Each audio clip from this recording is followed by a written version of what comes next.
بسم اللہ الرحمن الرحیم۔ السلام علیکم ورحمۃ اللہ وبرکاتہ۔ ناظرین، میں آپ کا میزبان احمد ستر قریشی اور آپ کے اپنے پسندیدہ پروگرام بعنوان آپ کے سامنے لے کے آپ کی خدمت میں حاضر ہوں۔ AQ گلوبل یوٹیوب پر آپ ہمارے پروگرام دیکھتے ہیں اور اپنی روزانہ کی مصروفیات میں سے وقت نکال کر میں آپ کا شکر گزار ہوں۔ مزید آپ سے گزارش یہ ہے کہ پروگرام کو بہتر بنانے کے لیے آپ کی رائے ہمیں درکار رہتی ہیں، تو اپنی رائے سے ہمیں نوازیے، چینل کو سبسکرائب کیجیے تاکہ بر وقت آپ کو ہر پروگرام ملتا رہے۔ ناظرین، سب سے پہلے ہم بات کریں گے اور میں سلام پیش کرتا ہوں، سلام عقیدت پیش کرتا ہوں اپنے FC کے ان جوانوں کو جنہوں نے بہادری سے مقابلہ کرتے ہوئے دہشت گردوں کو کچل دیا اور دہشت گردی کی ایک بڑی لہر جو ملک میں داخل ہونے والی تھی، جس کے لیے میں نے آپ کو اپنے پہلے پروگرام یعنی 20 دسمبر کے اندر ہی آگاہی دے دی تھی، اور پیشن گوئی میری جو ہے وہ سچ ثابت ہوئی کہ بلوچستان کے اندر خاص طور سے جو ہے وہ دہشت گردی کی نئی لہر آنے والی ہے۔ تو ہمارے اداروں نے پہلے سے نیٹ ورک اپنا مضبوط کیا ہوا تھا۔ میں مبارکباد پیش کرتا ہوں ہمارے FC کے جوانوں کو جنہوں نے انتہائی بہادری سے دہشت گردوں کا مقابلہ کرتے ہوئے ان کو جہنم وصل کیا۔ ناظرین، یہاں دو تین چیزیں اور بھی میں آپ کو عرض کرتا چلوں۔ آپ میرا پروگرام اٹھا کے دیکھیں 30 جون 2021 کا۔ اس پروگرام میں نے واضح طور پہ یہ بات کہی تھی کہ اسرائیل نے ابو ظبی میں اپنا جناب علی سفارت خانہ کھول لیا ہے، اور اس کے بعد وہ سب چیزیں منظر عام پر آئی، اور اب متحدہ عرب امارات بھی جو ہے وہ خلفشار کا شکار ہوگا اور یہاں پر بھی جو ہے معاملات بگڑیں گے۔ اور اب آپ نے دیکھ لیا اس کے بعد کہ متحدہ عرب امارات کے اندر بھی ڈرون حملے، دہشت گردی، میزائل کا پھٹنا، یہ سارا سلسلہ ہوا ہے، اور اب امریکہ بہادر نے ان کو آفر کر دیا کہ جی ہم آپ کی سیکورٹی سنبھالیں گے۔ تو یہ پہلا اسٹیپ ہوتا ہے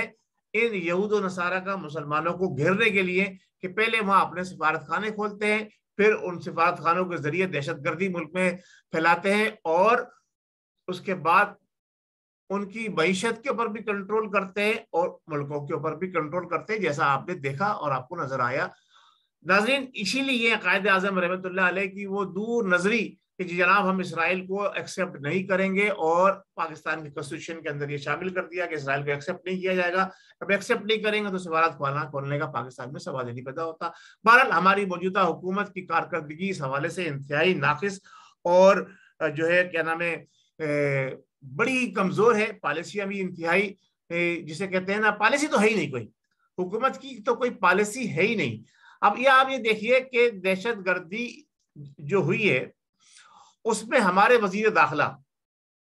انہوں نے پہلے بھی بتا دیا تھا جناب کہ جناب دہشت گردی کی لہر آنے والی ہے، دہشت گرد آ رہے ہیں، دہشت گرد کرنے والے ہیں، دہشت گردی ہونے والی ہے۔ اچھا، وہ تھریٹ تھا ان قوتوں کو جو اپوزیشن قوتیں، وہ بیچاری لنگڑی لولی بے ساکیاں لیے بھی، بے ساکیوں پہ چلتے ہوئے اپنے آپ کو زندہ کرنے کے لیے کبھی وہ لانگ مارچ کی بات کرتی ہیں، کبھی جناب علی وہ کہتی ہیں کہ ہم اسمبلی کے ذریعے جناب علی کیا نام ہے نو کانفیڈنس لے کر آئیں گے، اور پھر مجبور ہو کر جب اسمبلی کے اندر کوئی بھی بل پاس کرنے کی بات آتی ہے وہ مجبور ہو کر اپنے گھٹنے ٹیک دیتی ہیں، کیونکہ ان کے اوپر جو ڈنڈا ہے وہ آپ سب کو پتا ہے، جو ان کے اراکین اسمبلی ہے وہ جس ڈنڈے کے سائے تلے جی رہے ہیں وہ سب آپ کو پتا ہے۔ وہ مجبور ہو کر جناب علی اسمبلی میں جا کے حکومت کے بل پاس کروا دیتی ہے، انہیں ووٹ ڈال دیتی ہے، اور اس کی کئی مثالیں آپ دیکھ چکے ہیں۔ اور زندہ مثال جو ہے وہ سینٹ کے اندر جو ہے وہ منی بجٹ جو پاس ہوا ہے اس کے حوالے سے کیا نام ہے اسٹیٹ بینک آف پاکستان کے حوالے سے کہ اپوزیشن لیڈر ہی جو تھے سینٹ کے اندر، اپوزیشن لیڈر ہی اکثریت سینٹ کے اندر جو ہے وہ اپوزیشن کی ہے، چیئرمین ان کا ہے، اور اپوزیشن لیڈر جو سینٹ کے اندر جو تھے وہ اپوزیشن پارٹی کے ہیڈ وہ اپنے 6 ساتھیوں سمیت غائب رہے۔ تو یہ آپ دیکھ لیں یہ حکومت کس کے زور پہ چل رہی ہے، کس کے ڈنڈے کی بیس پہ چل رہی ہے، اور جو اپوزیشن پارٹیاں ہیں ظاہر سی بات ہے وہ اپنے آپ کو زندہ رکھنے کے لیے، قوم کو بیوقوف بنانے کے لیے، جس طرح سے عمران نیازی صاحب نے قوم کو بیوقوف بنایا کہ جناب میں احتساب کروں گا اور سارے چوروں ڈاکوؤں کو لٹکا دوں گا، اور پورے چوروں ڈاکوؤں کی ٹیم لے کر وہ اپنے ساتھ بیٹھ گئے۔ اب دہشت گردی بھی ملک کے اندر کھل کے ہو رہی ہے، اور جناب علی چوری اور ڈاکہ زنی اور بے ایمانی اور دھوکہ مکر فریب بھی کھل کے ہو رہا ہے۔ ایون دین کے جو اب نیب نے ایک جو شہزاد اکبر صاحب جو وزیر اعظم کے مشیر خاص تھے، جو ساری کارروائیاں کرا رہے تھے، لٹیروں کو، ڈاکوؤں کو پکڑ رہے تھے، وہی سب سے بڑے لٹیرے نکلے۔ اب نئے اپنے ان کے خلاف بھی فائلیں کھول دی ہیں سوشل میڈیا پہ، سارے پروگرام جو ہے وہ آپ دیکھ رہے ہیں کہ شہزاد اکبر صاحب جو ہے کسی وقت بھی جیل میں جا سکتے ہیں، مختلف صحافیوں کا یہ کہنا ہے، ان کے خلاف جو ہے کیس کھل گئے بہت سارے۔ ناظرین، میں یہاں بات کر رہا ہوں اپنے مقتدر حلقوں کی اور اداروں کی جو ملک کی باغ دوڑ سنبھالے میں سرحدوں کی حفاظت کر رہے ہیں سرحدوں پر بھی مامور ہیں، اور پاکستان کے ہر ضلع ہر چپے کے اندر جناب علی انہوں نے اپنی چھاونیاں بھی بنائی ہوئی ہیں۔ ان کا نیٹ ورک اتنا کمزور کیوں ہے؟ بقول وزیر داخلہ کے جناب علی 72 گھنٹے کے اندر ہم نے جناب علی وہ کارنامے کے طور پہ انجام دے رہے تھے، میں اس کو نگیٹو لے رہا ہوں، یعنی 20 دہشت گردوں کو انہوں نے یہ کہا کہ جدید اسلحے سے مسلح۔ اب آپ یہ بتائیے، کیا جو دہشت گرد جو باہر سے آئے ہیں، جن کو کوئی حکومتی سپورٹ حاصل نہیں ہے، کیا وہ ہمارے حکومتی ادارے، جو ہمارے عسکری ادارے ہیں، ان سے زیادہ ویل اکوپمنٹ ہیں؟ جو یہ کہا گیا وزیر داخلہ نے کہ جی جدید اسلحے سے جو لیس دہشت گرد سے 20 جوانوں کو کیفر کردار تک پہنچانے کے لیے 72 گھنٹے لگے۔ اب آپ یہ دیکھیے، ایک دہشت گرد ٹولہ معذرت چاہتا ہوں، اب آپ یہ دیکھیے کہ ایک دہشت گرد ٹولہ اگر صرف 20 جوانوں کو قابو کرنے، 20 دہشت گردوں کا ٹولہ جو 20 جوانوں پر مشتمل تھا، اس کو قابو کرنے میں ہمارے وزیر داخلہ صاحب جو ہے وہ 72 گھنٹے لیتے ہیں، اور پھر یہ کہتے ہیں کہ جی اپنے آپ کو خراج تحسین خود پیش کر رہے ہوتے ہیں، اپنے آپ کو خراج تحسین خود پیش کر رہے ہوتے ہیں۔ یہ ابھی کہ ان کی کارکردگی، تو اگر خدا نہ خواستہ کوئی بیرونی طاقت، جیسے کہ ہمارے بارڈروں کے اوپر بیرونی دباؤ ہے، ایک طرف افغانستان کا، دوسری طرف ایران کا، اور سب سے بڑا دباؤ جو ہے وہ ہے انڈیا کا، اگر انڈیا کے مسلح جوان جو ویل اکوپمنٹ ہیں، کیونکہ ہمارے پاس تو ہے ہی نہیں کچھ، تو بتا دیا وزیر داخلہ نے کہ دہشت گرد سے ہوتے ہیں وہ ویل اکوپڈ سے، ہمارے پاس تو اس کا مطلب کچھ بھی نہیں ہے، تو انڈیا تو زیادہ منظم اور زیادہ ویل اکوپمنٹ اس کے پاس ویل اکوپڈ ہے۔ تو اگر ان کے اداروں نے باقاعدہ طور پر کوئی بڑا حملہ کر دیا، 1000-2000 جو ان کی فوج ہے 8-9 لاکھ بلکہ اس سے بھی زیادہ، اس میں سے اگر 10-20 ہزار جوانوں نے حملہ کر دیا تو پھر کیا ہوگا؟ پھر ہم کہاں کھڑے ہوں گے؟ پھر پاکستانی کیا خود لڑنے کے لیے میدان میں کودیں گے؟ یہ وزیر داخلہ کے بیان کے اوپر میں یہ بات کر رہا ہوں کہ جب آپ دہشت گردوں کے قلع مقع کرنے کے اندر 72 گھنٹے لیتے ہیں، تمام حکومتی مشینری کو استعمال کر کر، تمام فورسز استعمال کر کر، تمام حربے استعمال کر کر، تو اگر کوئی بڑی جنگ مسلط کر دی گئی تو پھر آپ کہاں کھڑے ہوں گے؟ آپ بھاگ جائیں گے۔ مجھے تو یہ نظر آ رہا ہے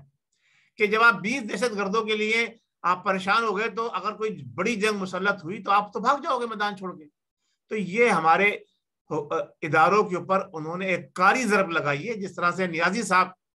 ہر دور کے اندر ہمارے اداروں کو کی تذلیل کرتے آئے اور انہیں جناب علی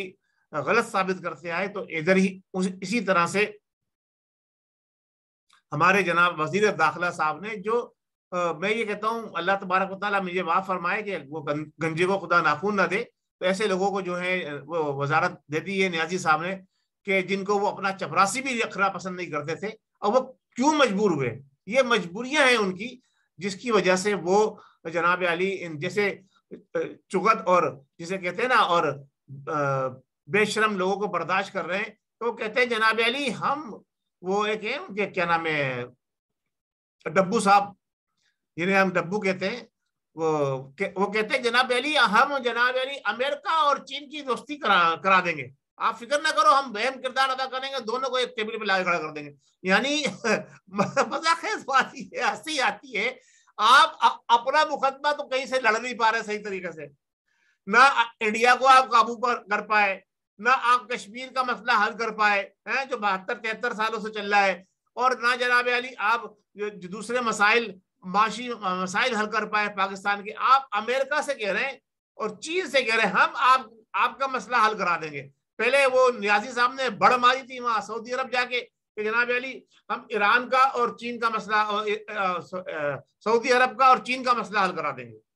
وہ بڑ مار کر آئے تھے وہاں پہ، 2 سال گزر گئے، کیا مسئلہ حل کرا دیا. پھر اقوام متحدہ میں تقریر کر کے کشمیر جناب انہوں نے فتح کر لیا تھا، وہ بھی آپ کے سامنے. اب انہوں نے ایک نیا چھوشا چھوڑ دیا ڈبو صاحب نے کہ جی وہ ہم جو ہے امریکہ اور چین کا مسئلہ حل کرا دیں گے. میرے بھائی پہلے پاکستانی قوم کے مسئلے حل کراؤ. پاکستان کی قوم کو آپ نے بھوک اور افلاس کے جس گہری کھائی میں دھکیل دیا، اس سے باہر نکالنے کی کوشش کرو، اور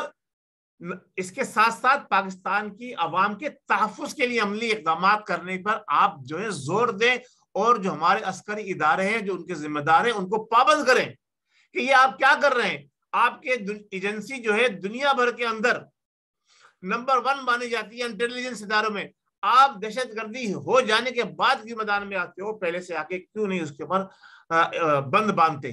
جب سیلاب بہ جاتا ہے جب آپ بند باندھنے کے لیے آتے ہو تو پہلے سے بند باندھو. ناظرین، میں آج کے اس پروگرام میں اپنے دہشت گردی کے حوالے سے اپنے اس موقف پر قائم ہوں کہ حکومتی اقدامات جو ہیں وہ نہ ہونے کے برابر ہے. حکومت بھی فیل ہو چکی تھی اور ہے، اور اب ہمارے عسکری ادارے بھی فیلئر کی طرف جا رہے ہیں. اگر مزید دہشت گردی بڑھتی ہے جس کی توقع ہے، سندھ میں نے آپ کو بار بار کہا ہے، اپنے پچھلے پروگرام میں کہا ہے کہ آتش فشاں کے دہانے پہ کھڑا ہوا ہے، اور بھی بہت سارے معاملات ہیں. اگر دہشت گردی بڑھتی ہے تو اس کا مطلب ہے کہ failure of law and order agencies ہے. نوٹ کر لیجئے میری اس بات کو. جیسا میں نے آپ کو بتایا نا، میں نے 30 جون 2021 میں اپنے پروگرام کو میں بتایا تھا عرب امارات کے حوالے سے. اب پھر آپ کو یہ آج بتا رہا ہوں، آج کی تاریخ بھی نوٹ کر لیجئے، 7 فروری ہے، کہ اگر مزید دہشت گردی بڑھتی ہے تو اس کا مقصد یہ ہے کہ ہمارے عسکری ادارے جو ہیں وہ، جیسا بہت سارے لوگ کہتے ہیں، میں نہیں کہہ رہا ہوں، کہ وہ کاروبار میں لگے ہوئے ہیں، عسکری بینک، لیزنگ کمپنیاں اور جناب علی دوسرے بڑے بڑے انہوں نے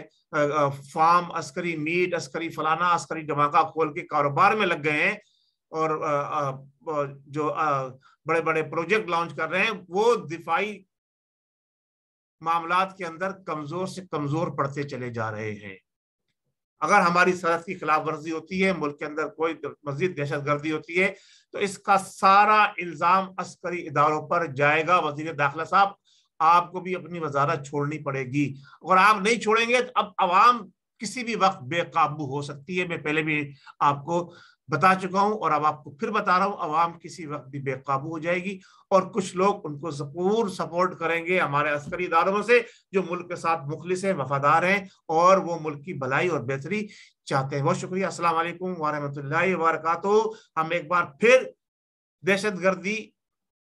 کی مذمت کرتے ہیں، اور یہاں میں یہ بتاتا چلوں، بڑا اہم نقطہ تھا جو میرے ذہن سے نکل گیا، کہ اس ساری دہشت گردی کے پیچھے جہاں انڈیا کا ہاتھ ہے، وہیں متحدہ عرب امارات کا بھی ہاتھ اس میں شامل ہے. بہت شکریہ. السلام علیکم ورحمۃ اللہ وبرکاتہ. پاکستان زندہ باد.